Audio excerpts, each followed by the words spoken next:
오늘 살펴볼 하나님의 말씀은 누가복음 24장 말씀, 부활하신 예수님의 이야기에 관한 말씀입니다.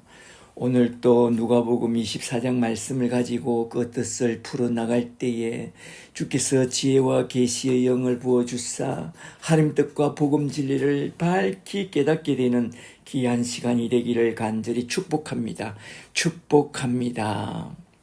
오늘 우리가 살펴보려고 하는 누가복음 24장을 쭉 살펴보면 기독교 신앙에서 4대 기적 중의 하나인 예수님의 부활에 대하여 여기서 4대 기적이란 첫째는 예수님의 성유신이요 하나님의 아들 신이 인간의 몸을 입고 내려오신 그 성육신의 기적과 둘째는 예수님의 공생의 사역으로서 귀신을 쫓아내고 병든 자 고치고 죽은 자 살려낸 그 기적과 셋째는 십자가 사건으로서 예수님이 십자가 위에서 가상칠언을 선포함으로써 택한 자기 백성들의 죄를 다 사해 주었다는 그 놀라운 기적과 넷째는 부활 사건으로서 예수님이 안식일 후 첫날 주일 새벽에 부활했다는 그 놀라운 기적까지 합하여 기독교 신앙의 4대 기적이라고 말하는데요.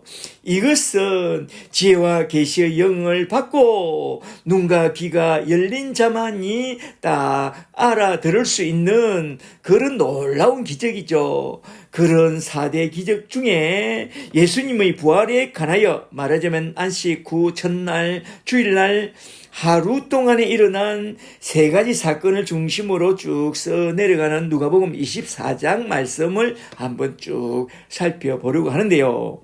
오늘 우리가 살펴보려고 하는 누가복음 24장은 부활주일 첫날 하루 동안에 일어난 사건을 크게 세 가지 스토리로 나누어서 쭉 전개되고 있는 것을 보게 되는데, 첫째는 먼저 부활주일 아침에 일어난 사건으로서 부활의 기쁜 소식을 알린 여자들에 관한 이야기가 쭉 나오고, 둘째는 부활주일 오후에 일어난 사건으로서 엠마오에서 부활한 주님을 만난 두 제자에 관한 이야기가 쭉 나온 후에 셋째는 부활주일 저녁에 일어난 사건으로서 모두가 모인 마가다락방에 주님이 홀연히 나타나서 성경을 가지고 그의 죽음과 부활에 관하여 증언한 그 이야기가 쭉 나오는데요. 오늘은 누가복음 24장에 나온 이 세 가지 사건에 대하여 말하자면 안식일 후 부활절 첫날 하루 동안에 일어난 세 가지 사건 속에 담아내고 있는 하나님의 복음 진리를 한번 쭉 살펴보고 딱 마치고자 합니다. 한번 잘 들어보세요.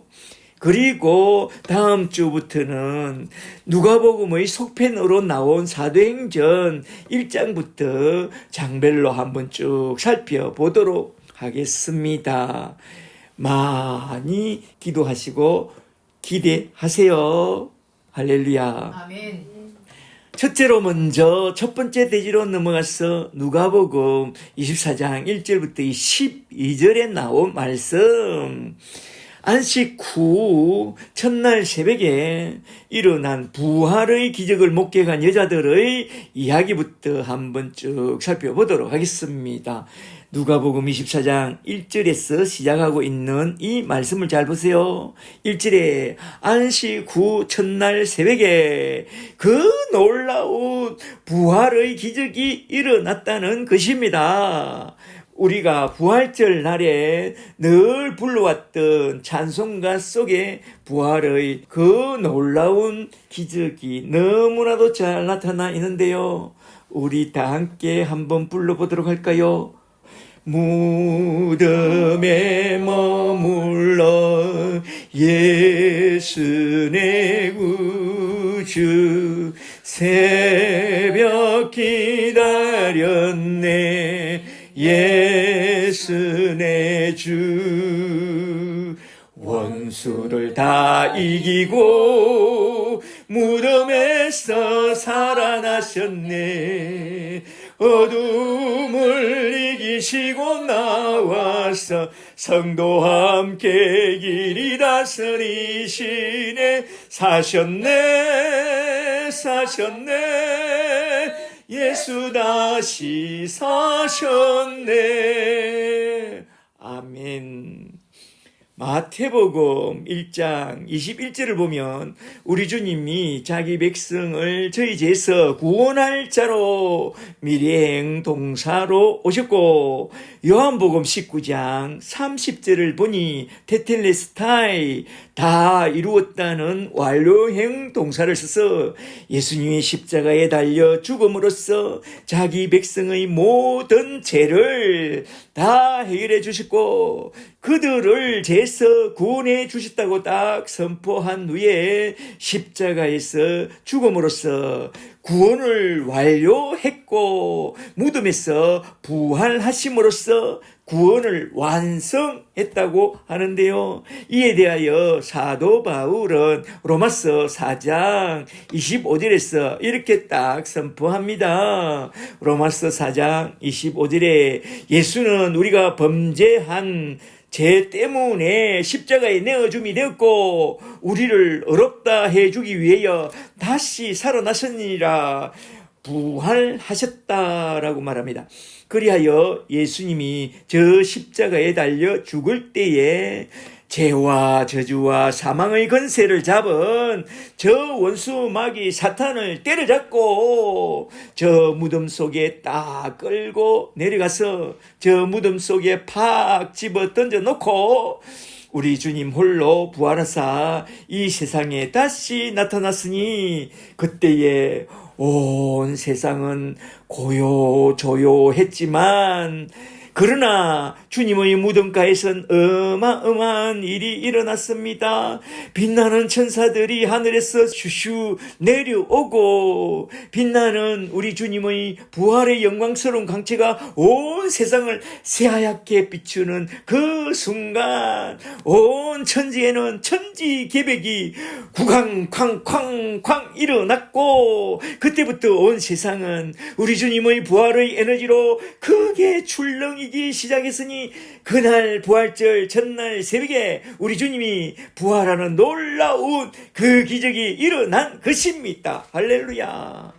그러한 우리 주님이 부활할 때에 가져온 그 부활의 에너지는 우리 주님이 부활승천하신 후에 성령을 보내주신 그때부터 온 세상에 더욱 크게 파동쳐 나아갔으니 오순절 날이 이름에 마가다락방에 모여 우리 주님이 약속하신 그 성령을 간절히 사모하는 마음으로 전심으로 기도하던 모든 제자들 속에 성령이 급하고 강한 바람같이 불같이 생수같이 강력하게 임했으니 이걸 성령 세례라고 하죠. 바로 그때 제자들의 영혼 속에 훅 차고 들어온 성령으로 말미암아 제자들 속에서 부활의 에너지가 폭포수처럼 쏟아져 나오기 시작했으니 누가 이 역동하는 부활의 에너지를 막으리오. 환난이나 공고나 박해나 기근이나 적신이나 위험이나 칼이라 막을 수 없느니라.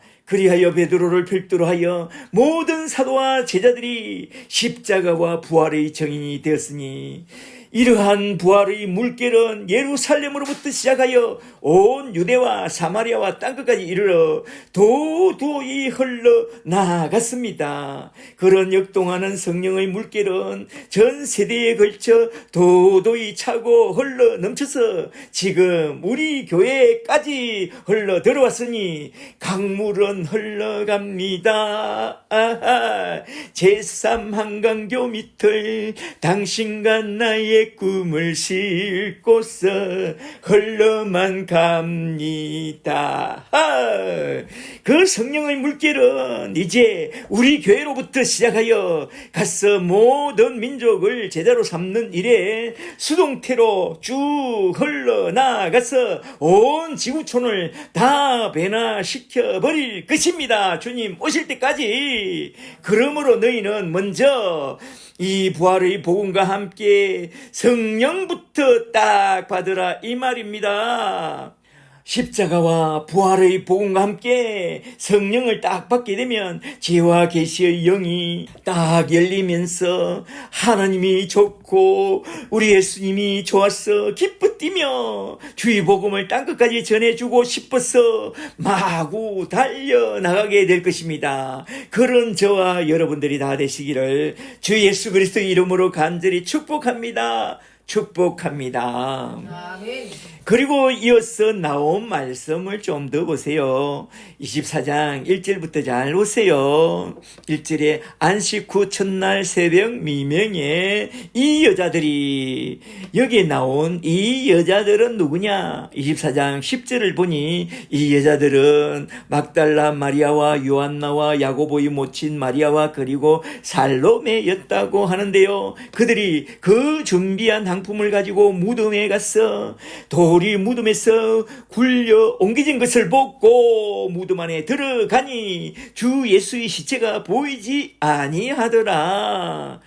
마태복음을 보니 그 여자들이 무덤에 도착했을 때에 큰 지진이 나며 우르릉쾅쾅 주의 천사가 하늘로부터 내려왔어 큰 연자맷돌 같은 무덤의 돌을 또 굴러냈고, 또 요한복음을 보니 예수님의 시체가 놓여있던 침상 위에 앉아 있는데 하나는 머리편에 하나는 발편에 앉았는데 그 행상이 번개 같고 그 옷은 눈같이 희들었고 딱 말합니다.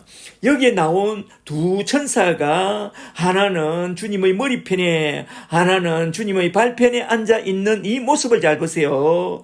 이건 마치 법궤 위에 있는 두 천사의 모습과 거의 똑같습니다. 법궤는 우리 주님의 보좌를 말하는데 법궤 위에 있는 두 천사는 거룩 천사들로서 날개를 펴고 서로 마주보고 있는 바로 그곳을 속죄소라고 하는데요.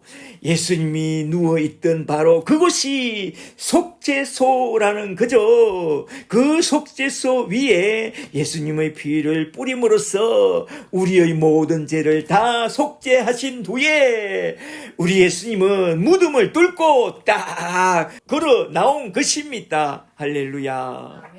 그 무덤에 있던 그 두 천사가 여자들에게 한 이 말씀을 잘 들어보세요. 24장 2절부터 잘 보세요.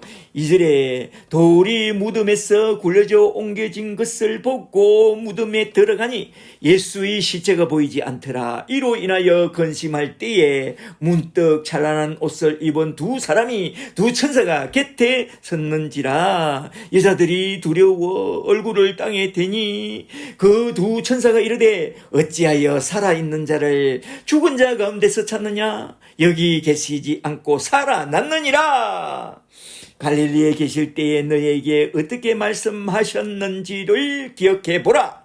이르시기를 인자가 죄인의 손에 넘겨져 십자가에 못 박혀 죽고 제3일에 다시 살아나야 하리라 하셨느니라. 그들이 천사의 말을 듣고 예수의 말씀을 기억해내고 무덤에서 돌아가 이 모든 것을 11사도와 다른 모든 이들에게 알리니 이 여자들은 막달라 마리아와 요한나와 야고보의 모친 마리아라. 또 그들과 함께한 다른 여자들도 이것을 사도들에게 알리니라. 11절에 사도들은 그들의 말이 허탄하게 들려 믿지 아니하나 베드로는 일어나 무덤에 달려가서 구부려 들여다보니 세마포만 보이는지라 그 된 일을 놀랍게 여기며 집으로 돌아가니라. 12절까지. 이와 비행구절로 나온 요한복음 20장을 보면 그 두 사도가 돌아간 후에 막달라 마리아만 혼자 무덤 앞에 서서 무덤 안을 쳐다보고 또 쳐다보면서 울고 있는데 부활하신 주님이 그 앞에 떡 나타나서 한마디 딱 합니다. 여자여 어찌하여 울며 누구를 찾고 있느냐.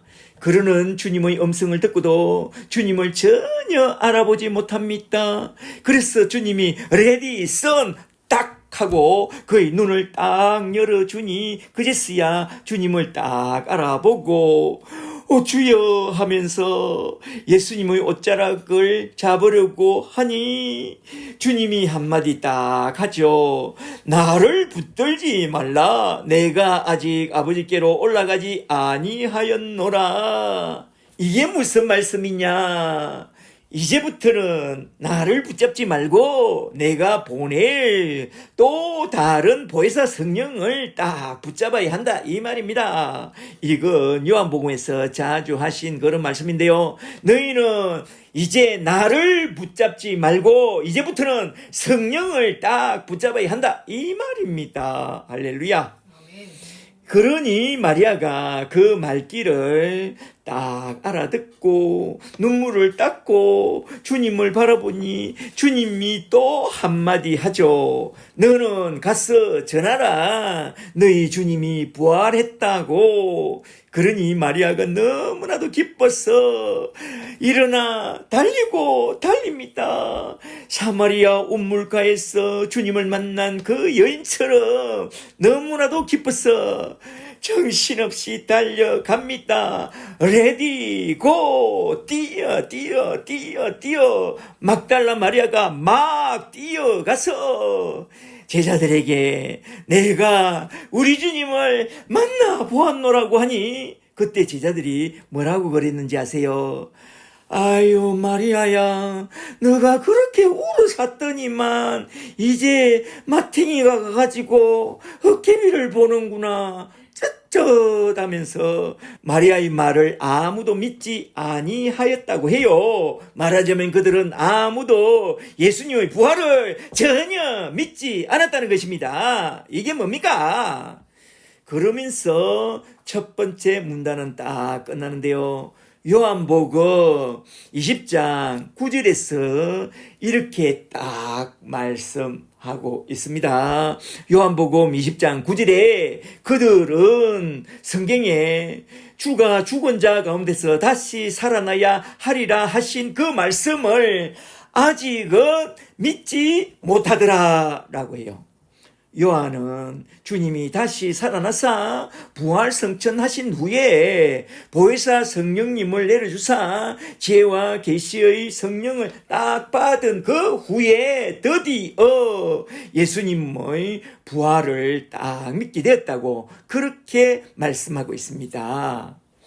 그러므로 우리는 저 사도들처럼 십자가 아래서 제3의 복음과 함께 주님이 약속하신 성령을 반드시 꼭 받아야 합니다. 그리하여 지혜와 계시의 영을 딱 받게 되면 예수님의 부활과 신자의 부활에 대한 참된 의미를 딱 깨닫게 되는 것입니다. 할렐루야. 여기서 우리는 부활의 참된 의미를 한번 좀 생각해 보고 넘어가는 것이 참 좋겠는데요. 부활은 두 차원이 있다고 하는데 신자의 부활은 첫째 부활이 있고 둘째 부활이 있다는 그런 말을 한번 좀 들어봤어요? 첫째 부활은 무엇이며 둘째 부활은 또 무엇이냐 그걸 한번 좀 살펴보고 넘어가도록 하겠습니다.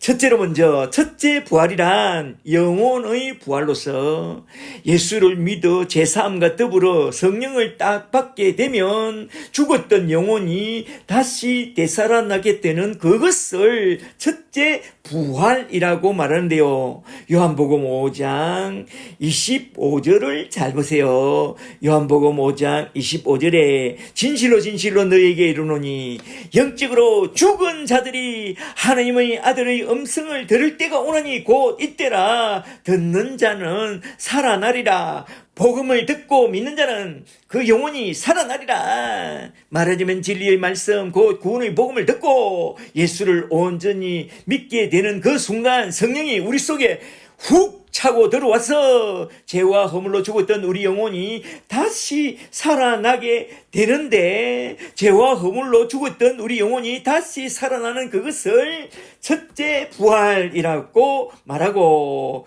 그런 사람은 첫째 부활에 딱 들어가게 된 사람이라고 말합니다. 그리고 둘째 부활이란 무엇이냐? 그건 마지막 날에 우리 주님이 재림하실 때에 무덤 속에 있는 자들이 다시 살아나는 그런 육체의 부활을 말하는데요. 요한복음 5장 28절을 좀 더 보세요. 요한복음 5장 28절에 이를 놀랍게 여기지 말라. 무덤 속에 있는 자가 다 주의 음성을 들을 때가 오나니 선한 일을 행한 자는 생명의 부활로, 악한 일을 행한 자는 심판의 부활로 나오리라. 그때가 언제냐? 최후의 나팔 소리가 울리고 우리 주님이 구름 타고 다시 오실 바로 그때입니다. 우리 주님이 공중에 구름 타고 다시 오실 때 주께서 호령과 천사장의 소리와 하나님의 나팔 소리로 친히 하늘로부터 강림하실 바로 그때에 그리스도 안에서 죽은 자들이 먼저 일어나고 우리 살아남은 자들도 함께 구름 속으로 끌려 올라가서 공중에서 주를 영접하게 되는데 바로 그때에 예수를 믿는 믿음 안에서 죽은 자들이 재림하시는 우리 주님의 음성을 딱 듣고 무덤에서 다시 살아나서 공중에 들림받아 하늘나라 천국으로 들어가는 그것을 둘째 부활이라고 말씀합니다. 진실로 예수를 믿는 주님의 제자가 되었다면 이러한 두 종류의 부활을 잘 알아야 합니다. 예수님의 부활과 더불어 신자의 부활에 대한 이러한 두 종류의 부활을 잘 안다고 치더라도 성령으로 딱 거듭나지 않으면, 지혜와 계시의 영을 받지 않으면 그 모든 것은 그냥 지식에 머물 뿐이요 부활의 신앙을 갖지 못합니다. 그러므로 우리는 복음과 함께 성령을 딱 받아야 합니다. 그리하면 지혜와 계시의 성령이 우리 속에 훅 차고 들어와서 참된 부활의 근원이신 예수님의 부활과 신자의 부활에 대한 확실한 지식과 함께 확고한 부활의 신앙을 딱 갖게 되고 날마다 부활의 나라를 바라보면서 부활의 정인으로 그렇게 살아가게 되는 것입니다. 저와 여러분은 그러한 부활의 정인들이 다 되시기를 주의 이름으로 간절히 축복합니다. 할렐루야. 아멘. 여기서 누가복음 24장의 첫째 대지에서 누가가 우리에게 하고 싶었던 말씀은 무엇인지 그걸 한번 좀 정리해보고 그 다음 대목으로 넘어가는 것이 참 좋겠는데요. 24장 첫째 대지에서 우리에게 하고 싶었던 말씀은 무엇이냐? 그건 누가복음 24장 49절에서 결론적으로 하신 말씀처럼 내가 가서 내 아버지께서 약속하신 성령을 너희에게 보내리니 너희는 위로부터 성령을 덧입을 때까지 여기서 간절히 구하고 찾고 두드려 복음과 함께 성령을 딱 받으라 이 말입니다. 그리하여 복음과 함께 성령을 딱 받게 되면 지혜와 계시의 성령이 우리 속에 훅 차고 들어와서 성경에서 말씀하신 그 모든 복음 진리를 온전히 다 딱 깨닫게 되고 부활의 신앙을 딱 갖게 되어 저 영원한 부활의 나라를 사모하며 살아가는 그런 하늘에 속한 사람과 예수의 정인들이 되는 것입니다. 그러므로 우리는 무엇보다도 먼저 복음과 함께 성령부터 딱 받고 지혜와 계시의 눈이 딱 열려서 저 영원한 부활의 나라를 바라보며 살아가는 그런 하늘에 속한 우리 주님의 제자들과 예수의 정인들이 다 되시기를 주의 이름으로 간절히 축복합니다. 축복합니다. 아멘. 이제 두 번째 대지로 넘어가서 누가복음 24장 13절부터 35절에 나온 말씀, 엠마오 마을로 내려가던 두 제자가 부활하신 우리 주님을 만난 그 기적 같은 이야기를 한번 좀 살펴보도록 하겠습니다. 이 이야기는 부활절 날 오후에 일어난 그런 사건인데요. 누가복음 24장 13절부터 잘 보세요. 13절에 그날에 말하자면 우리 주님이 부활하신 그날에 그들 중 둘이서 예루살렘에서 25리나 되는 10km나 되는 엠마오라고 하는 마을로 내려가면서 이 모든 일을 서로 이야기하더라. 그들이 서로 이야기하며 내려갈 때에 예수께서 가까이 다가왔어 그들과 함께 동행하나 그들의 눈이 가리워져서 그인 줄 예수인 줄 알아보지 못하거늘 그들의 눈이 왜 그렇게 가려져 있었느냐? 그건 그들이 아직 성령을 받지 않았기 때문이라고 성경은 말하고 있는데요. 계속해서 잘 들어보세요. 17절에 예수께서 이르시되 너희가 길을 가면서 서로 주고받고 하는 이야기가 무엇이냐 하니 두 사람이 슬픈 빛을 띠고 머물러 서더라. 아멘. 그리하여 주님은 성경을 통해서 그 된 일을 딱 풀어주니 그들은 그걸 듣고 그들의 마음이 뜨거워졌고 또한 주님이 떡을 떼며 축복 기도해주는 그 기도를 받고 그들의 눈이 확 열려서 예수님을 딱 알아보게 됐다고 하는 그 놀라운 기적 같은 이야기가 계속해서 쭉 나오는데요. 여기서 우리가 알아야 할 아주 중요한 진리를 한 가지만 한번 좀 살펴보고 딱 넘어가도록 하겠습니다. 30절 말씀입니다. 잘 보세요. 30절에 함께 음식 잡수실 때에 떡을 가지사 축사하시고 율로케오 말하자면 감사 기도하시고 떼어 그들에게 주시니 그들의 눈이 확 밝아져 예수이신 줄 알아보고 그들이 서로 말하되 길에서 우리에게 말씀하시고 우리에게 성경을 풀어주실 때에 우리 속에서 마음이 뜨겁지 아니하더냐라고 말합니다. 여기서 누가는 너무나도 중요한 진리인 말씀과 기도의 중요성에 대해서 딱 교훈하고 있는데요. 길에서 주님이 성경을 풀어주실 때에 그들의 마음이 어떻게 되었다고 하죠? 마음이 뜨거워졌다고 해요. 그리고 식사할 때에 떡을 가지사 기도하시고 나누어줄 때에 어떻게 되었죠? 그들의 눈이 확 열렸다고 말합니다. 말하자면 성경을 가지고 그 뜻을 풀어줄 때에 모든 성경이 정언하는 예수 그리스도의 십자가와 부활에 대하여 쭉 풀어주고 또한 그들을 위하여 기도해 주니 그들의 눈이 확 열렸다는 것입니다. 24장 25절을 잘 보세요. 25절에 미련하고 선지자들이 말한 모든 것을 마음에 더디 믿는 자들이여 잘 들어보라 하면서 그리스도가 이러한 고난을 받고 말하자면 십자가의 고난을 받고 자기 영광에 들어가야 할 것이 아니냐 말하자면 부활 성천할 것이 아니냐 하시고 이에 모세와 모든 선지자의 글로 시작하여 모든 성경에 쓴 바 자기에 관한 예수님에 관한 모든 것을 자세히 설명하시니라. 아멘.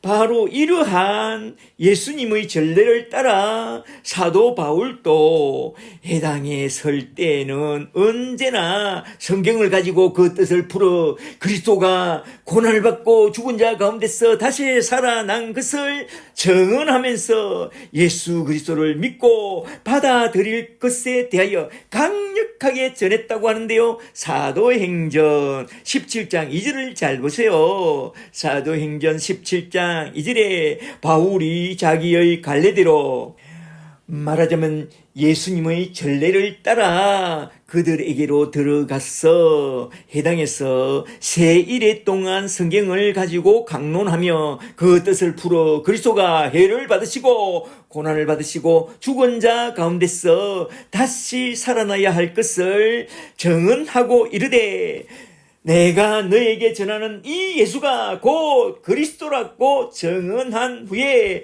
주 예수 그리스도를 믿으라고 강력하게 예수 천당 불신 지옥을 전했다는 것입니다. 물론 기도하고 전하고 또 기도했던 거죠. 그랬더니만 어떻게 되었나요?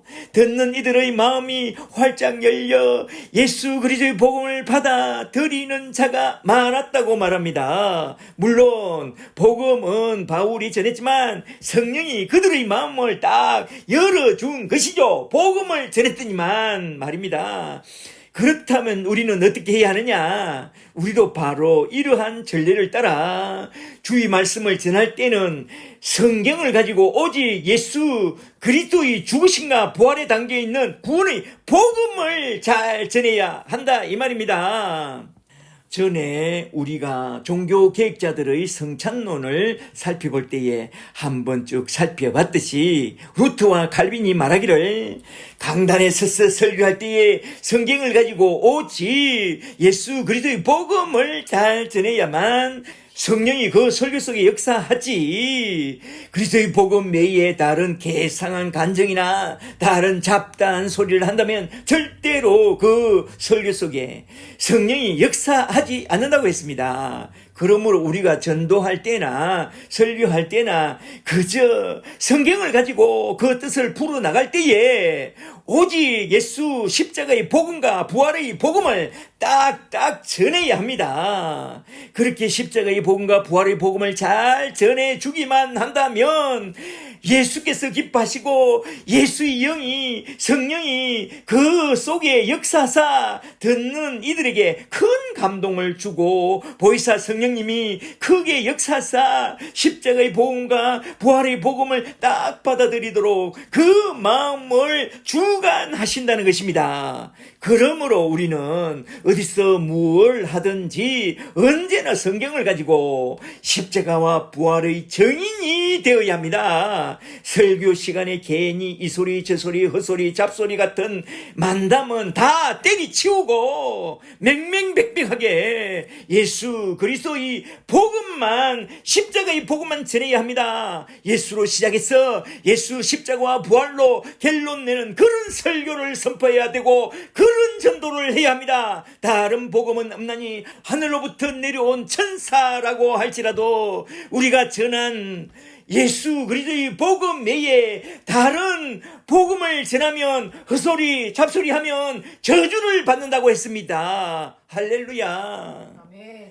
여기 누가복음 24장의 두 번째 대지에서 엠마오로 내려가는 두 제자의 이야기를 들고 나온 목적은 바로 이것입니다. 우리 마음을 뜨겁게 하고 우리 눈을 딱 열어주는 것은 오직 하나, 성경을 가지고 예수 그리스도의 복음만 전하고 복음만 전했다면 또 기도해야 한다는 것입니다. 저와 여러분은 기도하고 전하고 기도하는 그런 복음의 사람들이 다 되어야 합니다. 할렐루야. 아멘. 전하고 기도해 매일 정인 되리라.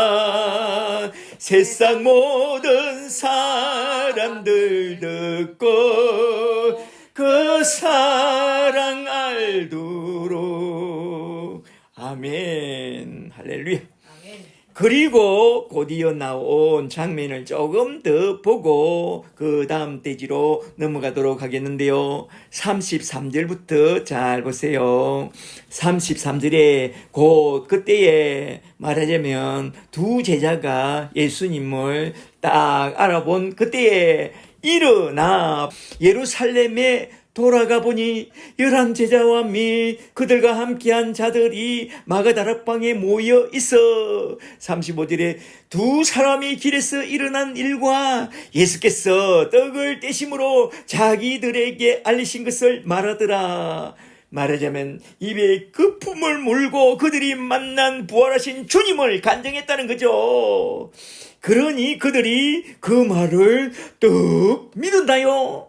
부활절 날 아침에 막달라 마리아가 부활하신 주님을 만난 것을 간증했을 때도 믿지 않았던 것처럼 엠마오 마을로 가던 두 제자가 부활한 주님을 만난 그 기쁨을 간증해도 그들은 전혀 믿지 않았습니다. 이에 대하여 마가복음은 이렇게 딱 한 줄로 요약하고 있는데요. 마가복음 16장 13절을 잘 보세요. 마가복음 16장 13절에 두 사람이 돌아가서 남은 제자들에게 고하였으되 역시 그들은 믿지 아니하니라. 이게 무슨 말씀이냐? 그들이 성령을 받기 전에는 예수님의 십자가와 부활의 복음을 절대로 믿지 않았다는 것입니다. 말하자면 참된 믿음은 복음과 함께 성령까지 딱 받아야만 진실로 참된 믿음을 갖고 십자가와 부활을 믿게 된다는 그 말씀입니다. 할렐루야. 아멘. 하나님은 창세기로부터 누누이 말해왔습니다. 의인은 없나니 하나도 없으며 참된 믿음을 가진 사람이 하나도 없다고 말합니다. 그렇다면 믿음의 조상 아브라함은 믿음이 있었느냐? 아브라함 형님도 역시 그 안에 참된 믿음이 거의 없었다고 성경은 딱 증언하고 있습니다. 창세기 18장 10절을 잘 보세요. 아브라함이 99세 때에 주님이 두 천사를 대동하고 딱 찾아왔습니다. 창세기 18장 10절에 주가 이르시되, 예수께서 이르시되 내년 이맘때에 내가 반드시 너에게로 돌아오리니 너희 아내 사라에게 아들이 있으리라 하시니 사라가 그 뒤 장막 문에서 들었더라. 아브람과 사라는 나이가 많아 늙었고 사라에게는 여성의 생리가 끊어진지라. 사라가 속으로 허탈하게 웃으며 이르되 내가 노쇠하였고 내 주인 아브람도 늙었으니 내게 무슨 낙이 있으리요? 그리고 창세기 17장 17절을 좀 더 보니 아브람도 엎드려 웃으며 마음속으로 이르되 100세나 된 내가 어찌 자식을 낳을까? 사라는 90세니 어찌 출산하리요? 했다는 거요. 이렇게 아브라함은 100세나 되었어도 그 속에 참된 믿음이라고는 거의 없었다는 거요. 그러니 아브라함의 후손들은 어떻겠어요? 그래서 구약 성경 내내 이스라엘 사람들은 믿음에서 다 실패했다고 예레미야와 에스겔 선지자가 딱 고발하고 있잖아요. 예레미야 5장 1절 말씀을 한번 잘 보세요. 예레미야 5장 1절에 너는 예루살렘 거리로 빨리 다니며 그 넓은 거리에서 다 찾아보라. 너희 중에 만일 정의를 행하며 진리를 구하는 복음을 구하는 자를 한 사람이라도 찾으면 내가 이 성읍을 멸하지 아니하리라. 구원해 주리라. 그러나 단 한 명도 없었다 이겁니다. 그리고 에스겔서 22장 30절을 좀 더 보세요. 에스겔서 22장 30절에 이 땅을 위하여 성을 쌓으며 성 무너진 데를 막았어서 나로 하여금 이 성을 멸하지 못하게 할 사람을 내가 그 가운데서 찾다가 하나도 찾지 못하였으므로 내가 크게 분노하여 그들 위에 내 분노를 쏟으며 내 진노의 불로 멸하여 그들의 행위대로 그들의 머리에 보응하였노라. 아멘. 그러한 우리 죄인들을 붙잡아 주시려고 하나님이 그의 아들을 보내주시겠다고 누누이 말해오다가 때가 참에 하나님이 그 아들을 이 세상에 보내셨으나 사람들은 우리 주님을 어떻게 됐나요? 세상이 우리 주님을 배척하고 저 십자가에 못 박아 죽여버렸습니다. 이게 뭡니까? 그렇다면 우리 주님을 따라다니던 그 제자들은 좀 괜찮았나요? No. 믿음이라고는 하나도 없고 그저 높은 자리만 탐하다가 십자가 앞에서 다 도망가더라. 그런 후에 우리 주님이 다시 살아났다고 막달라 마리아를 보냈어. 그리고 엠마오 마을로 가던 두 제자를 보냈어. 아무리 말해줘도 절대로 안 믿더라. 그러니까 너희 아담의 군산들은 전혀 소망이 없다 이 말입니다. 정말로 소망이 하나도 없느냐? 우리 인간의 힘과 능력으로는 도무지 구원의 소망이 하나도 없지만 우리 하나님이 특별한 조치를 해 주시면 하나의 소망이 생긴다고 말씀하였으니 그 특별 조치가 바로 요한 1서 2장과 에스겔서 36장에 딱 나온 말씀인데요. 먼저 요엘서 2장 28절 말씀을 한번 잘 보세요. 요엘서 2장 28절에 말세에 내가 내 영을 만민에게 부어주리니 너희 자녀들이 예언할 것이요 너희 청년들은 환상을 보고 너희 늙은이들은 꿈을 꾸리라 라고 말합니다. 그리고 에스겔서 36장 26절을 좀 더 보세요. 에스겔서 36장 26절에 내가 내 영을 또 너희 속에 두고 새 마음을 너에게 주되 새 사람으로 만들어 주되 너희 육신에서 굳은 마음을 제거하고 부드러운 마음을 줄 것이며 너희로 내 율례를 행하게 하리니 너희가 내 규례를 지켜 행할 것이라. 이렇게 주의 성령을 보내주심으로써 온전한 새 사람으로 딱 만들어주겠다고 그렇게 약속해 주고 있습니다. 그러므로 우리는 약속하신 그 말씀을 딱 붙잡고 복음과 함께 성령을 딱 받으면 됩니다. 그렇다면 약속하신 그 말씀대로 성령을 딱 받으면 어떤 사람이 되느냐? 믿음의 사람이 되고 그냥 예수의 정인들이 된다고 했습니다. 이에 대하여 세 번째 대지의 결론부에 딱 나오니까 한번 잘 들어보세요. 이제 세 번째 대지로 넘어가서 누가복음 24장 36절부터 쭉 나온 말씀. 부활절 날 저녁에 우리 주님이 마가 다락방에 떡 나타나서 맹하신 그 말씀을 한번 쭉 살펴보고 딱 마치도록 하겠습니다.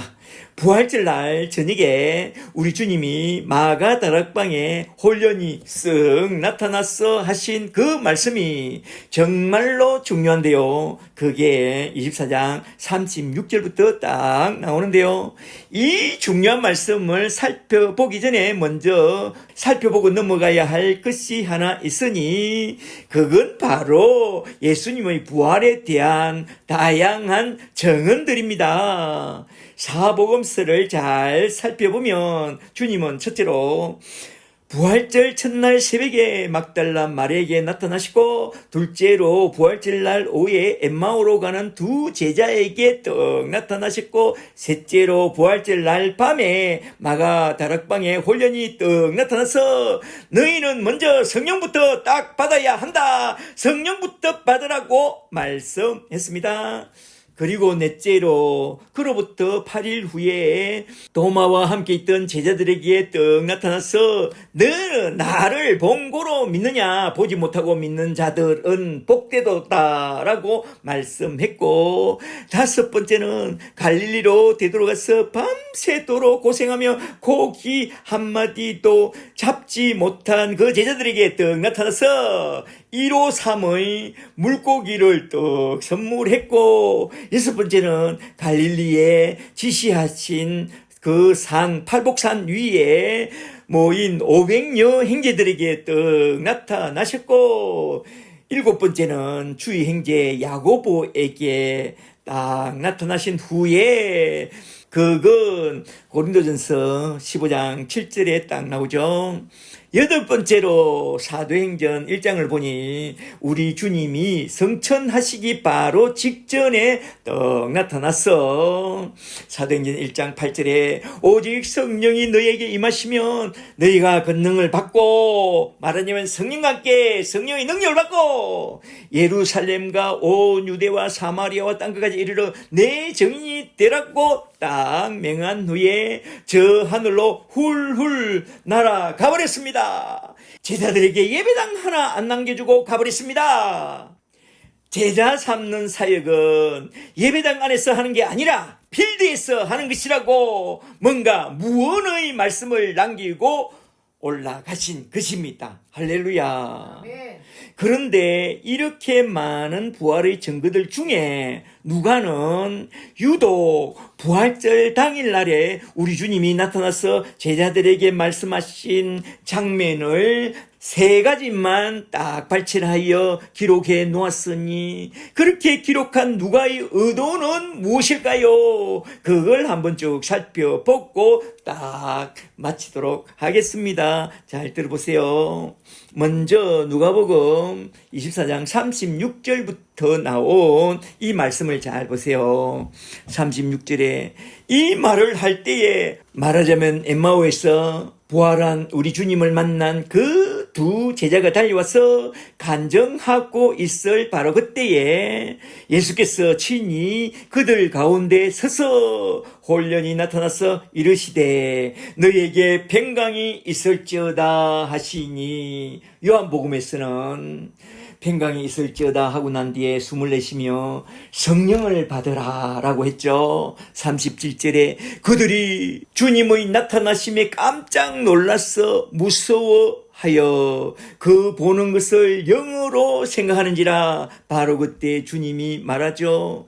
내가 홀영으로 고스트로 나타난 줄로 아느냐? 아니다 하면서 38절에서 이렇게 말하죠. 38절에 예수께서 이르시되 어찌하여 두려워하며 어찌하여 마음에 의심하느냐? 내 손과 발을 보고 나인 줄 알아. 또 나를 만져보라. 영은 살과 뼈가 없으되 너희 보는 바와 같이 나는 다 있느니라. 이 말씀을 하시고 그의 손과 발을 보이시나 그들이 보고 기뻐하였으나 아직도 믿지 못하고 믿줄 짝 아직도 믿지 못하고 놀라기만 할 때에 말하자면 아직도 그들은 주님의 부활을 전혀 믿지 못했다는 거요. 이르시되 여기 무슨 먹을 것이 있느냐 하시니 이에 구운 생선 한 토막을 드리니 받으사 그 앞에서 잡수시더라. 아멘. 그리고 곧이어서 너무나도 중요한 말씀이 하나가 딱 나오는데요. 44절부터 한번 잘 보세요. 44절에 또 이르시되 내가 너희와 함께 있을 때에 너희에게 말한 바 곧 모세의 율법과 선지자의 글과 시편에 나를 가리켜 기록된 모든 것이 이루어져야 하리라 한 말이 이것이라 하시고 이에 그들의 마음을 열어 성경을 깨닫게 하시고 또 이르시되 이같이 그리스도가 고난을 받고 제3일에 죽은 자 가운데서 다시 살아날 것과 십자가와 부활에 대하여 말씀한 후에 또 그의 이름으로 예수의 이름으로 제3을 받게 하는 회개가 예루살렘에서 시작하여 모든 족속에게 전파될 것이 기록되었으니 너희는 이 모든 일의 정의라. 말하자면 너희는 예수의 정의 되어야 한다 이거죠. 그러면서 49절에서 이렇게 딱 말씀합니다. 49절에 볼지어다 내가 내 아버지께서 약속하신 것을 성령을 너에게 보내리니 너희는 위로부터 능력으로 입혀질 때까지 이 성에 머물러 있으면서 기도하라 하시니라. 이와 병행구절로 나온 요한복음 20장 21절을 딱 보면 부활절 첫날 밤에 떡 나타나서 너희에게 평강이 있을지어다. 아버지께서 나를 보내신 것 같이 나도 너희를 보내노라 하시고 그들을 향하여 숨을 내쉬며 이르시되 성령을 받으라 합니다. 그러면서 그날 밤에 성령을 딱 내려주셨나요?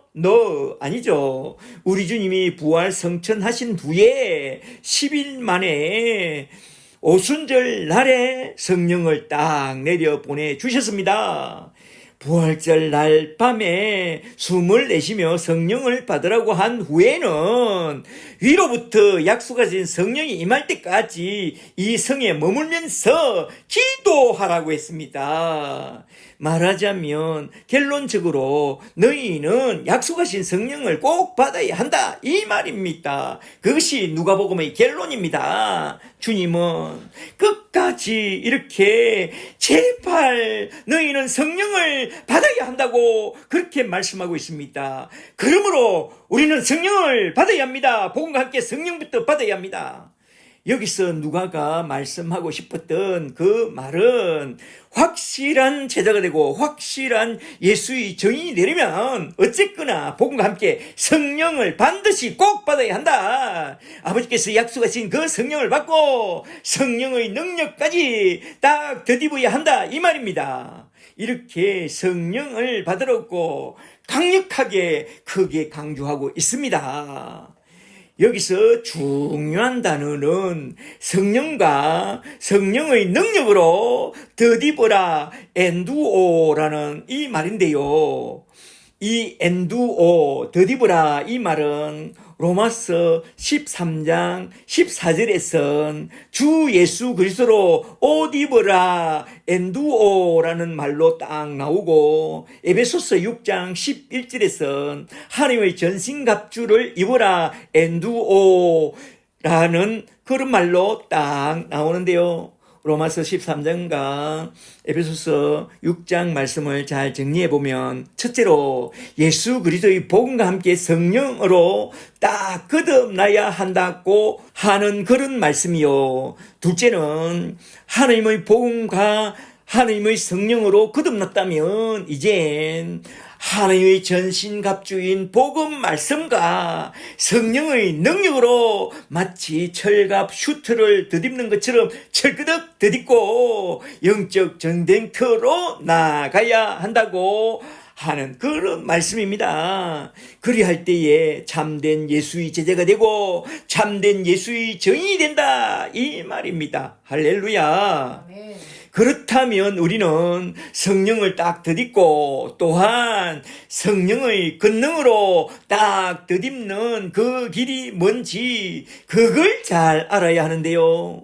첫째는 예수님의 모범과 둘째는 사도들의 모범을 통해서 한번 좀 살펴보도록 하겠습니다. 첫째로 먼저 예수님의 모범부터 좀 살펴보도록 할까요?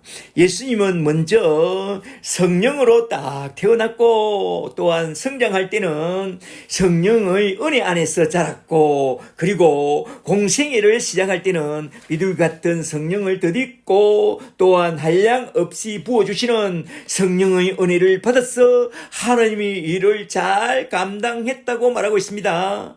이처럼 우리도 먼저 복음과 함께 성령으로 딱 거듭나야 하고, 그 다음에 복음과 성령 안에서 은혜 안에서 잘 성장해야 합니다. 그런 후에 부르심의 사명을 잘 감당하려면 하나님의 전신갑주와 성령의 능력을 철갑 수트처럼 착 덧입어야 한다는 것입니다.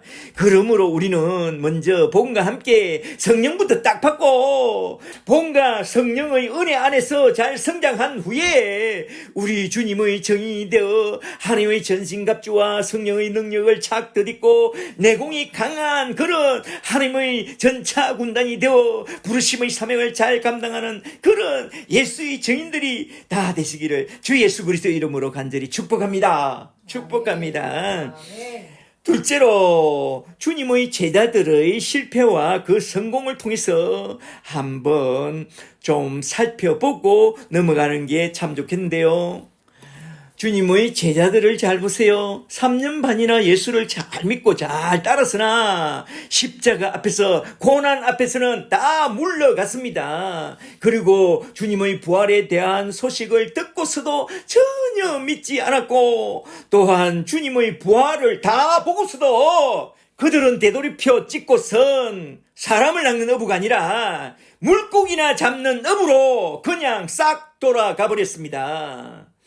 그랬던 그들이 나중에 부르심의 사명을 다시 받고 예수의 정인이 되고 사람을 낚는 어부가 되었고 가서 제자 삼는 일꾼이 되었습니다.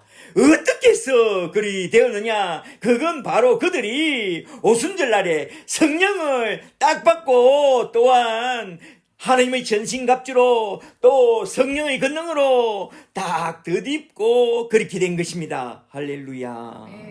그렇게 성령과 성령의 권능으로 딱 덧입게 되면 마치 마블 영화에 나온 그 주인공들처럼 킹스맨이나 엑스맨처럼 능력의 슈트를 딱 덧입고 히어로가 되는 그것처럼 그렇게 된다는 것입니다.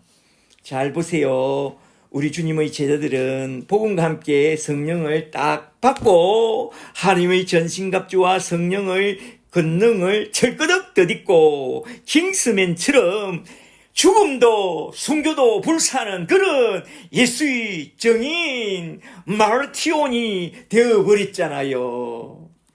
너희는 나의 정인이 되라, 예수의 정인이 되라고 했는데, 그렇게 예수의 정인이 되려면 그 성령의 슈트부터 딱 더디어야 한다 이거요. 이걸 잘 알고 우리는 복음과 함께 성령의 슈트를 철끄덕 더디어야 합니다. 그리하여 저 못난 베드로처럼 주를 부인하는 그런 못난 자를 떨쳐버리고, 말하자면 십자가 앞에서 뒷걸음질 치는 그런 소심하고 못난 자를 떨쳐버리고 참된 주님의 제자와 예수의 정인으로 다시 일어서려면 무엇보다도 먼저 복음과 함께 성령의 수트부터 착 더듬는 그것밖에 없습니다. 그러므로 저와 여러분은 복음과 함께 성령을 강력하게 착 더디어야 합니다. 그리하여 날마다 복음과 성령에 이끌려, 말하자면 성령의 배터리에 이끌려 자기를 부인하고 자기 십자가를 지고 우리 주님을 온전히 따라가며 순교자의 길을 당당하게 걸어가는 그런 복된 예수의 제자와 예수의 정인들이 다 되시기를 주 예수 그리스도의 이름으로 간절히 축복합니다. 축복합니다. 아멘. 대개 예수를 믿습니까? 구원의 확신이 있습니까? 성령을 받았습니까? 물어보면 아멘, 아멘 합니다. 그런데 우리 함께 그러면 전도하러 갑시다. 그러면 다들 그냥 싹 도망가 버립니다. 왜 그래요? 성령의 능력을 안 받아서 그런가요? 어떤 이단 목사는 성령의 능력을 강조하면서 성령의 능력을 안 받아서 그런다고 하는데요. No, 아닙니다. 복음과 함께 성령을 딱 받지 않아서 그런 것입니다. 예수를 믿되 십자가 아래서 제사함과 더불어 성령을 딱 받은 사람은요, 그 속에 복음의 불과 성령의 불이 훅 차고 들어와서 성령의 내용이 딱 장착되면서 강력한 구원의 확신 속에 강력한 예수의 정인이 되어버립니다. 그런데 구원을 받았다고 하면서 또 성령을 받았다고 하면서 나는 전도를 잘 못한다고 슬슬 뒷공문이 빼고 십자가 앞에서 뒤로 물러간다면 그건 아직도 성령을 받지 않아서 그런 것입니다. 성령의 능력을 받기 전에 먼저 복음과 함께 성령부터 딱 받아야 합니다. 그래서 주님은 사복음서 내내 너희는 성령을 받으라고 그렇게 강조한 것입니다. 나는 소심한 사람이라서 구원을 받고 성령을 받아도 전도를 잘 못한다고요? 그런 웃기는 소리는 이제 그만하세요.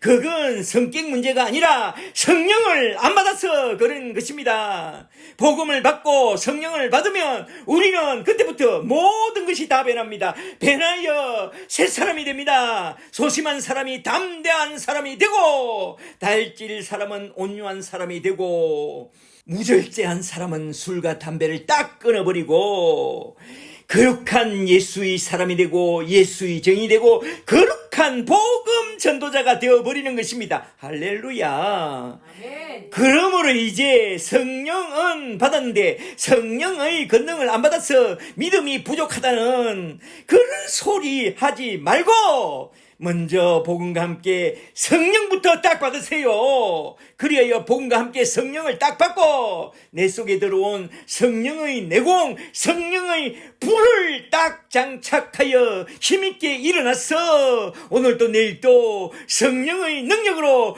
나를 이기고 십자가를 지고 순교자의 길을 당당하게 걸어가는 그런 예수의 증인들이 다 되어야 합니다. 저와 여러분은 모두 다 복음과 함께 성령부터 딱 받고 나가서 하나님의 전신갑주와 성령의 권능으로 우리의 내공을 단단하게 무장하여 오늘도 내일도 나를 이기고 세상을 이기고 나아가서 아름다운 예수의 정인으로 살아가는 그런 아름답고 복된 우리 주님의 제자들이 다 되시기를 주 예수 그리스도의 이름으로 간절히 축복합니다. 축복합니다. 아멘. 할렐루야.